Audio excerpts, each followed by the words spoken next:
जरांगेला रात्रीच्याला रस्त्यावर सोडून जरी दिलं तर पिसाळलेलं कुत्र सुद्धा चावणार नाही, कारण की जरांगीत पिसाळलेला आहे. जरांगीने बीड सारखं शहर जाळं, बीड सारख्या शहरामध्ये जिल्ह्यामध्ये दहशत निश्चितचं आरक्षण पूर्ण संपलेलं आहे आणि विशेषतः ओबीसींची जातनिहाय जनगणना करू असं लोकसभेच्या वेळी केंद्रीय गृहमंत्री अमित शहा यांनी सांगितलेलं असताना सुद्धा जातनिहाय जनगणना सुरू झाली, परंतु त्याच्यामध्ये ओबीसींचा कॉलमच नाही. म्हणजे ओबीसींना फक्त चॉकलेट द्यायचे, ओबीसी आमचा DNA म्हणायचं, ओबीसींची मतं घ्यायचे आणि मतं मिळाल्याच्या नंतर सत्तेत गेल्यावर ओबीसींना सबसेल विसरून जायचं आणि जे दादागिरी करीन, जे कुठेतरी झुंडशाही निर्माण करीन, त्यांना पाहिजे ते देण्याचं काम तेही ओबीसींच्या वाटेचं काढून त्यांना देऊन टाकायचं असं सातत्यानं आम्हाला पाहायला मिळतं आहे. आणि खरं तर ओबीसीनं जागं झालं पाहिजे, कारण ओबीसी समाज जर जागा नाही झाला, ओबीसी समाजाने आपला लढा आपल्या खांद्यावर जर नाही घेतला तर ओबीसींचं येणारा काळ फार वाईट आणि भयानक असणार आहे. कारण राज्यामध्ये 12 ओबीसींचे मंत्री आहेत, मंत्री चकार शब्द ओबीसींच्या प्रश्नावर काढायला तयार नाहीत. अनेक ओबीसींचे आमदार आहेत. आमच्या आंदोलनामुळे ओबीसींचे अनेक आमदार सुद्धा नवीन आमदार निवडून आले, ते सुद्धा कोणी बोलताना आपल्याला सभागृहात दिसत नाही. आणि विशेषतः आमचा ओबीसी उपसमितीचा अध्यक्ष खुळखुळा बावनकुळे नावाचा खुळखुळा चकार शब्द काढायला तयार नाही. बावनकुळेला जर ओबीसी उपसमितीचं अध्यक्षपद सांभाळता येत नसेल, कुणाची भीती वाटत असेल तर बावनकुळेंनी तात्काळ राजीनामा द्यावा. त्यासाठी धनंजय मुंडे असतील, गोपीचंद पडळकर असतील, आणखी भुजबळ साहेबांसारखे नेते असतील, असं कोणीतरी जबाबदार नेता त्यांचं ते अध्यक्षपद भूषवतील आणि नक्कीच ओबीसींना न्याय देतील असं आम्ही ओबीसींच्या वतीनं आम्हाला आशा आहे. परंतु बावनकुळे सबसेल बोगस आणि सबसेल फेल ठरलेले, त्यांनी तात्काळ राजीनामा द्यावा. कारण मराठा उपसमितीचे अध्यक्ष अक्षरशः 5वी नापास जरांगे उपोषणाला बसल्याच्या नंतर 1 तासात येऊन तिथं भेटण्याचं काम करतात, संध्याकाळी येऊन भेटण्याचं काम करतात. 1300 साडेतेराशे कोटींच्या डील यांच्या चालल्यात कामामधून आणि खरं तर त्याला पाहिजे ते देण्याच्या घोषणा करायच्या, अधिकाऱ्यांना प्रेशर करून बोगस नोंदीमार्फत असणाऱ्या नोंदीमार्फत कुणबी प्रमाणपत्र वाटप करायला लावायचे आणि ओबीसींचं पूर्ण वाटोळं करण्याचं काम झाडूपोछा करणारा आमदार प्रसाद लाड आणि मराठा उपसमितीचे अध्यक्ष राधाकृष्ण विखे पाटील आणि विखे पाटलाला नक्कीच याचे परिणाम येणाऱ्या 2029ला भोगावे लागतील. कारण ज्यांनी ओबीसींचं वाटोळं केलं, ज्यांनी ओबीसीचे वाटोळं करण्याचे प्रयत्न केले, त्यामध्ये आमच्या घनसावंगीचा माजी आमदार राजेश टोपे असेल, अचलपूरचा आमदार बच्चू कडू असेल, गेवराईचा आमदार लक्ष्मण पवार असेल, असे अनेक आमदार आहेत. त्यांना ओबीसींनी घराचा रस्ता दाखवण्याचं काम केले आणि ज्यांनी आता ओबीसींचं वाटोळं करण्यात ठरवलं त्यांना येणाऱ्या काळात त्यांचे परिणाम भोगावे लागतील.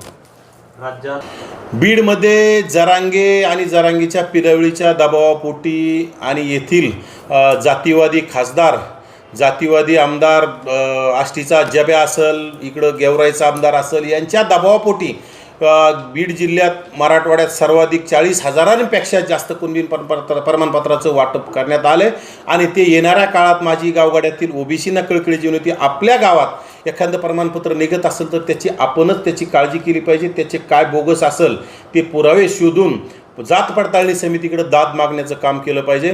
तुमचे प्रश्न मांडण्यासाठी बावनकुळे येणार नाहीत किंवा कोणी येणार नाही, त्यासाठी आपल्या गावगाड्यात, आपल्या पंचायत समिती सर्कलमध्ये, आपल्या जिल्हा परिषद सर्कलमध्ये कोणी असे कुणबी प्रमाणपत्र पैसे देऊन किंवा अधिकाऱ्यांना दबाव टाकून काढलेत, अशा लोकांना जात पडताळणी समितीसमोर आव्हान देण्याचं काम ओबीसींच्या कार्यकर्त्यांनी केलं पाहिजे. जरांगेच्या निकटवर्तीयांना 1300-1350 कोटींचे कामं मिळतात. पाठीमागं सुद्धा काहीतरी 900-950 कोटींचे कामं मिळाले. आता सुद्धा काही लोकांच्या नवीन आता पुन्हा प्रमा तयार झाल्या, त्यांना सुद्धा कामं मिळालेत. म्हणजे विखे पाटलांच्या खात्यामार्फत हजारो कोटीची यांना कामं द्यायचे.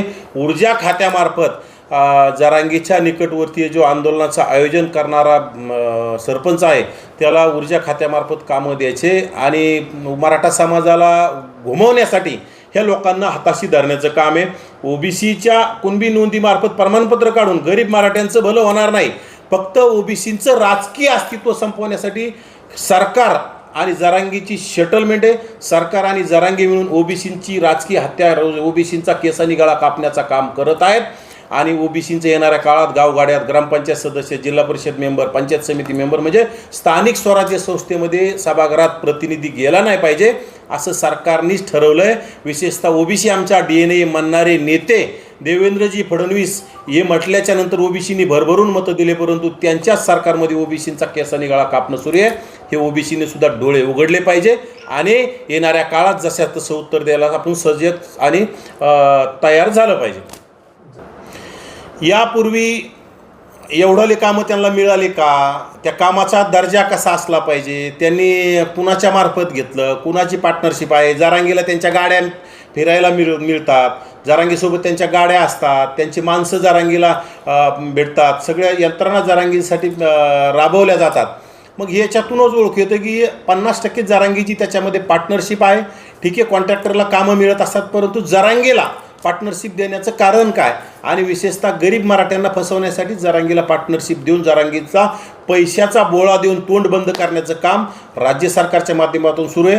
कारण गरीब मराठ्यांना शिक्षण आणि नोकरीत आरक्षण हवं आहे आणि जरांगी फक्त निजामी आणि प्रस्थापित मराठ्यांसाठी शिक्षण आणि नोकरीतल्या आरक्षणाच्या विरोधात EWS सारखं आरक्षण घालून ओबीसीमध्ये घुसखोरी करून फक्त जिल्हा परिषद पंचायत समितीमध्ये घुसखोरी करणाऱ्या नेत्यांसाठी कार्यकर्त्यांसाठी काम करतोय. आणि या राज्यातील मराठा समाजातील विद्वान लोकांनी ह्या गोष्टीकडे लक्ष देऊन बघितलं पाहिजे. काय नेमकं असा प्रकार? मुळात जरांगींना बीडमधूनच धमक्या का येतात? जरांगीचं खरं इथं माहेर घर आहे. जरांगीचे अनेक आमदार, गुंड असणारे, चंदन चोर असणारे खासदार, जब्यासारखा आमदार, असे लोक असताना लोकांना गायब करणारे आमदार यांच्याकडं असताना जर यालाच कसं काय धमक्या येतात? म्हणजे आपल्याकडं मीडिया येत नाही. आपल्याला काहीतरी हे गुत्तेदारीचे टेंडर मिळालेले विषय डायव्हर्ट करायचा, विलास घुले प्रकरणातून पुन्हा विषय डायव्हर्ट करायचा आणि कुठेतरी ठरून केलेली ही सगळी रेकॉर्डिंग असेल. आणि विशेषतः रेकॉर्डिंग जर ठरून नसेल तर फोन आल्याच्या नंतर नंबर असतो ना, तो नंबर पोलीस प्रशासनाला दिल्याच्या नंतर संबंधित कोण व्यक्ती असेल, तो कुठल्या जातीचा असेल, पातीचा असेल, जर जरांगीला धमकी देत असेल तर त्याच्यावर कारवाई झालीच असती ना. परंतु हे असं का करत नाहीत? उदाहरणार्थ माझी गाडी जाळली, मी तक्रार केली, जरांगेचा अतिशय निकटवर्ती पकडला गेला, ठीक आहे, ते न्यायालयीन भाग आहे, त्याला दुसऱ्या दिवशी जामीन मिळाला, तो न्यायालयीन प्रक्रिया आहे. परंतु निष्पन्न काय झालं की नवनाथ वाघमारेंची गाडी नवनाथ वाघमारेच्या मेवण्याने जाळली म्हटले, परंतु पोलीस प्रशासनाने त्याला पकडलं आणि तो नवनाथ वाघमारेचा मेवणा आहे का नवनाथ वाघमारेचा कोण आहे हे पूर्ण महाराष्ट्राला कळालं.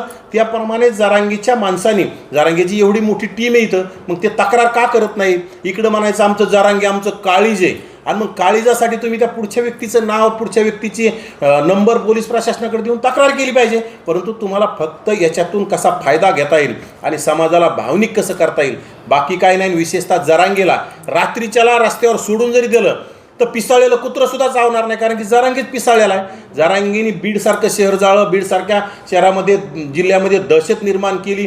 महाराष्ट्रात गोरगरीब ओबीसींना मारहाण करण्यासाठी त्याच्या झुंड लोकांनी, गुंड लोकांनी काम केलं.